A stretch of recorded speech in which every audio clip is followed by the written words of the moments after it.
Shalom Elohim, saudaraku yang terkasih. Berbahagialah kita yang senantiasa mengucap syukur dalam kehidupan kita. Biarlah kehidupan kita senantiasa berkelimpahan berkat. Pagi ini sebelum kita membaca Alkitab, merenungkannya, kita berdoa. Tuhan Allah yang kami sembah dan kami muliakan, pada pagi ini Tuhan, biarlah kehidupan kami senantiasa Tuhan berkati. Tuhan jauhkan dari segala kejahatan, dan biarlah kami tabah senantiasa di dalam kehidupan ujian-ujian yang ada.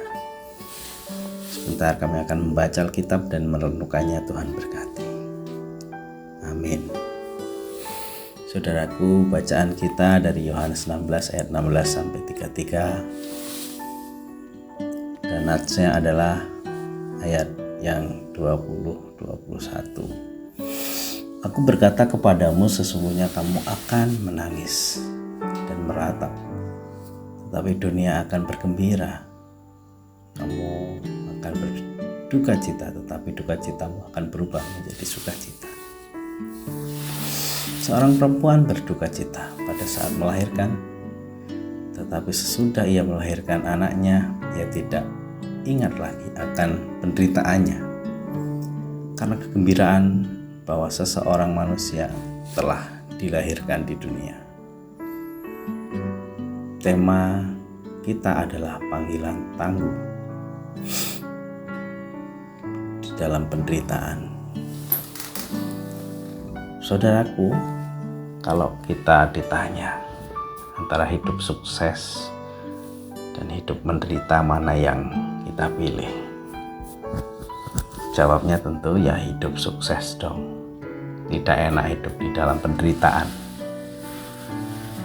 Saudaraku, hari ini kita menggumuli bahwa kita sebagai orang Kristen dipanggil tangguh di dalam penderitaan.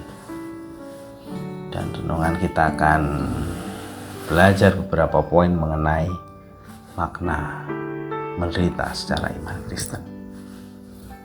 Penderitaan berarti satu, jalan orang beriman. Dalam Injil Yohanes 16 ayat 16 sampai 33 mengisahkan bahwa Tuhan Yesus sangat serius mempersiapkan jalan salib dari Getsemani ke Golgota. Penderitaan Yesus begitu tragis sehingga bisa menggoncang mental para muridnya. Walaupun setelah mendengar pengajaran para murid merasa yakin dan kuat bertahan menghadapinya, akhirnya toh juga mengalami kegelisahan dan ketakutan. Bahkan ada yang tidak mengakui kebersamaan dengan Yesus. Menjadi pertanyaan dan serasa tidak adil. Kita sebagai orang percaya, saya rajin beribadah, saya rajin mempersembahkan, harus menderita. Orang baik tidak pantas hidup di dalam penderitaan. Penderitaan hanya terjadi pada orang yang tidak baik. Ini logika manusia, berbeda dengan logikanya Tuhan. Sebagai orang percaya, kita dipanggil menderita. Tetapi jika kamu berbuat baik, karena kamu harus menderita, maka ini adalah kasih karunia pada Tuhan. Nah, selayaknya gereja makin tangguh. Pada zaman para murid teruji bahwa disesah, gereja semakin bertumbuh. Nietzsche mengatakan bahwa penderitaan adalah berkah tersembunyi.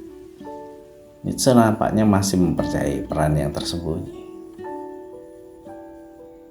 Dari penderitaan, kita ini mau menyerah, kalah, atau berjuang untuk memenangkannya. Seperti rumput, apakah kita dibabat akan merambat atau malah punah? Yang kedua, penderitaan adalah jalan menuju persekutuan, kesatuan hubungan dengan Allah. Tinggal sesaat saja kamu tidak melihat aku, dan tinggal sesaat saja kamu akan melihat aku.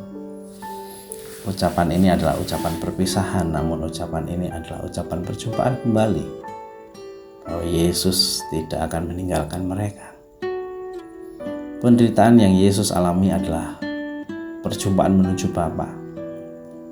Bapa dan para murid adalah satu. Dengan percaya kepada Yesus Kristus, orang akan mengalami kasih Allah yang sungguh secara langsung tanpa perantara. Kesatuan Bapa murid adalah satu, maka disebut dalam falsafah Jawa manunggaling kawula Gusti, bersatunya Tuhan dan hamba. Keadaan yang satu ini tidak dapat terpisahkan antara Allah, atau gambar citra Allah makin nyata dalam kehidupan manusia. Tidak ada keterpisahan. Berbeda dengan filsafatnya Plato, Allah bersifat rohani tidak mungkin bersatu dengan non-rohani. Dalam kehidupan iman Kristen, Allah kita itu bersatu dengan manusia. Yang ketiga, penderitaan adalah jalan menuju damai sejahtera.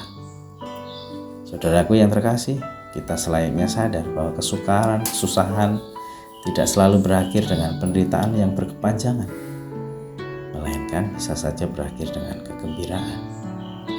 Tuhan Yesus berkata, seorang perempuan berduka cita pada saat melahirkan, tetapi sesudah ia melahirkan anaknya, ia tidak ingat lagi akan penderitaannya. Karena kegembiraan bahwa seorang manusia telah dilahirkan di dunia. Inilah janji pengharapan di dalam Yesus, jalan yang akhirnya adalah jalan kematian menuju kebangkitan. Sebagai penutup, akhirnya kita dipanggil bukan sebagai pemberita hari ini, tetapi dipanggil untuk tahan, menderita, tangguh di dalam penderitaan. Inilah jalan yang harus kita tempuh sebagai orang yang beriman kepada Kristus, supaya kita semakin tangguh sebagai umat Tuhan. Amin. Mari kita berdoa. Kami mengucap syukur Tuhan, hari ini Tuhan berikan kami kekuatan, kesehatan. Ajarlah kami untuk tangguh di dalam menjalani penderitaan kami, khususnya pada musim paceklik ini, agar kami bertahan, agar kami tekun, agar kami tidak berpaling kepada Allah lain. Di dalam cinta kasih Bapa kami berdoa, dan Tuhan sertai kami di dalam setiap pekerjaan kami. Dalam nama Bapa, Putra, dan Roh Kudus. Amin. Selamat pagi, selamat beraktivitas. Tuhan memberkati kita. Haleluya.